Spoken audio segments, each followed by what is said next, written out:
कहते हैं परीक्षित, जरासंध ने अनायास ही 20,800 राजाओं को जीतकर पहाड़ों की घाटी में एक किले के भीतर कैद कर रखा था। भगवान श्री कृष्ण के छोड़ देने पर जब वे वहां से निकले तब उनके शरीर और वस्त्र मैले हो रहे थे। वे भूख से दुर्बल भी हो रहे थे और उनके मुंह सूख गए थे। जेल में बंद रहने के कारण उनके शरीर का एक एक अंग ढीला पड़ गया था। वहां से निकलते ही उन नरपतियों ने देखा कि सामने भगवान श्री कृष्ण खड़े हैं। वर्षाकालीन मेघ के समान उनका सांवला सलोना शरीर है और उस पर पीले रंग का रेशमी वस्त्र फहरा रहा है। 4 भुजाएं हैं जिनमें गदा, शंख, चक्र और कमल सुशोभित हैं। वक्षस्थल पर सुनहली रेखा श्रीवत्स का चिन्ह है और कमल के भीतरी भाग के समान कोमल रतन नारे नेत्र हैं। सुंदर वदन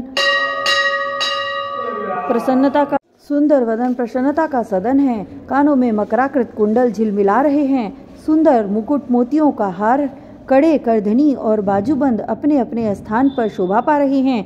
गले में कौस्तुभ मणि जगमगा रही है और वनमाला लटक रही है। भगवान श्री कृष्ण को देखकर उन राजाओं की ऐसी स्थिति हो गई मानो वे नेत्रों से उन्हें पी रहे हैं, जीभ से चाट रहे हैं, नासिका से सूंघ रहे हैं और बाहुओं से आलिंगन कर रहे हैं। नासिका से उनके सारे पाप तो भगवान के दर्शन से ही धुल चुके थे। उन्होंने भगवान श्री कृष्ण के चरणों पर अपना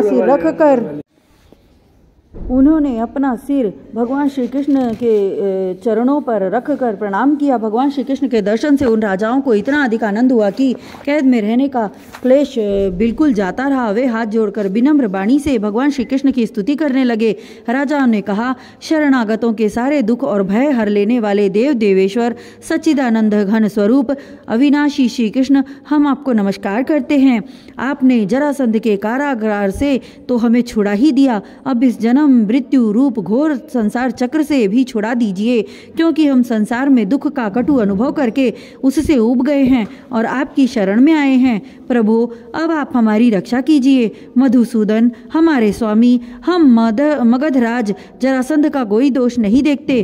भगवान, यह तो आपका बहुत बड़ा अनुग्रह है कि हम राजा कहलाने वाले लोग राज्य लक्ष्मी से च्युत कर दिए गए, क्योंकि जो राजा अपने राज्य ऐश्वर्य के मद से उन्मत्त हो जाता है उसको सच्चे सुख की, कल्याण की प्राप्ति कभी नहीं हो सकती। वह आपकी माया से मोहित होकर अनित्य संपत्तियों को ही अचल मान बैठता है।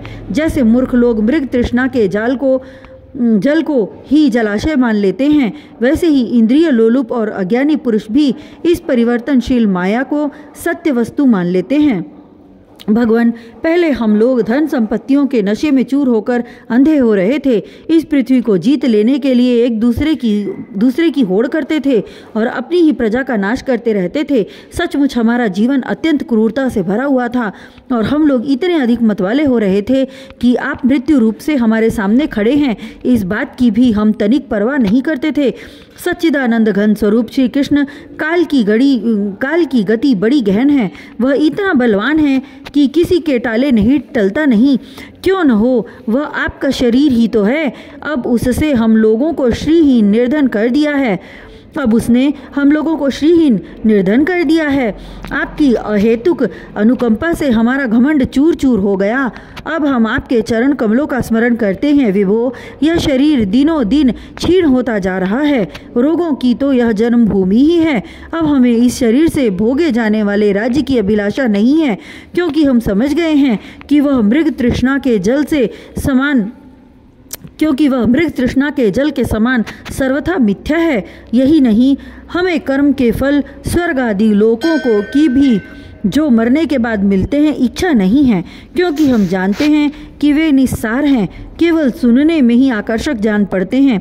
अब हमें कृपा करके आप वह उपाय बताइए जिससे आपके चरण कमलों की विस्मृति कभी न हो, सर्वदा स्मृति बनी रहे, चाहे हम संसार की किसी भी योनि में जन्म क्यों न लेना पड़े। प्रणाम करने वालों के क्लेशों का नाश करने वाले श्री कृष्ण वासुदेव हरि परमात्मा एवं गोविंद के प्रति हमारा बार बार नमस्कार है।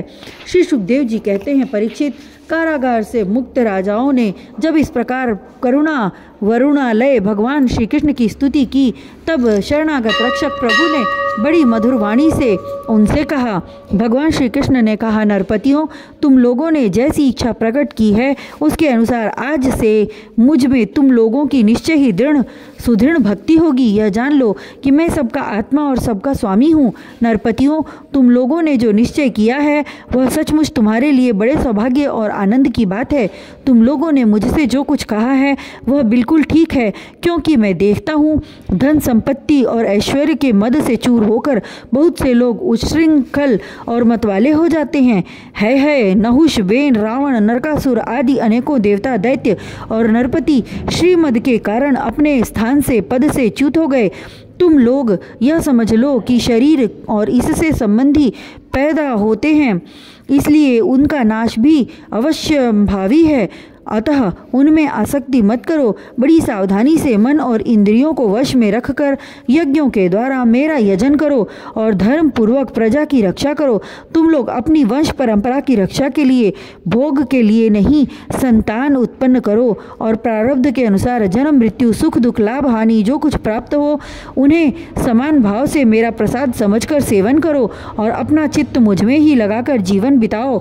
देह और गेह के संबंधियों से किसी प्रकार की आसक्ति न रखकर उदासीन रहो। अपने आप में आत्मा ही रमण करो और भजन तथा आश्रम के योग्य व्रतों का पालन करते रहो। अतः उनमें आसक्ति मत करो। बड़ी सावधानी से मन और इंद्रियों को वश में रखकर यज्ञों के द्वारा मेरा यजन करो और धर्म पूर्वक प्रजा की रक्षा करो। तुम लोग अपनी वंश परंपरा की रक्षा के लिए, भोग के लिए नहीं, संतान उत्पन्न करो और प्रारब्ध के अनुसार जन्म, मृत्यु, सुख, दुख, लाभ, हानि जो कुछ भी प्राप्त हो उन्हें समान भाव से मेरा प्रसाद समझकर सेवन करो और अपना चित्त मुझ में लगाकर जीवन बिताओ। देह और गेह के संबंधियों से किसी प्रकार की आसक्ति न रखकर उदासीन रहो। अपने आप में आत्मा में ही रमण करो और भजन तथा आश्रम के योग्य व्रतों का पालन करते रहो। अपना मन भली भांति मुझ में लगाकर अंत में तुम लोग मुझ ब्रह्म स्वरूप को ही प्राप्त हो जाओगे। श्री सुखदेव जी कहते हैं, परीक्षित, भुवनेश्वर भगवान श्री कृष्ण ने राजाओं को यह आदेश देकर उन्हें स्नान आदि कराने के लिए बहुत से स्त्री पुरुष नियुक्त कर दिए।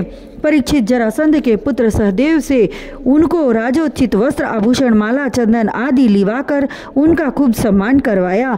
जब वे स्नान करके वस्त्र आभूषण से सुसज्जित हो चुके तब भगवान ने उन्हें उत्तम उत्तम पदार्थों का भोजन करवाया और पान आदि विविध प्रकार के राजोचित भोग दिलवाए।